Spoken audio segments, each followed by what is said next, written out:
आपण पाहतोय की सिन्नरमध्ये राष्ट्रवादीला या ठिकाणी बहुमत मिळालं आहे। माणिकराव कोकाटे अडचणीत असताना देखील या ठिकाणी आपण पाहतोय की राष्ट्रवादीच्या या सगळ्या गटाने अतिशय मोठ्या प्रमाणात विजय मिळवलाय। काय सांगाल?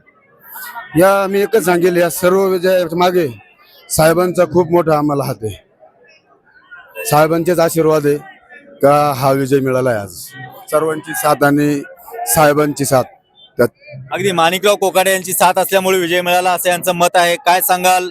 पुढील आता तुमच्या कार्यक्षेत्रामध्ये जनतेच्या खूप अपेक्षा आहेत, तुम्ही त्यांच्या अपेक्षा कशा पूर्ण करता? आम्ही सदैव जनतेसाठी इथून मागे तत्पर होतो आणि इथून पुढे बी कायम तत्पर राहू।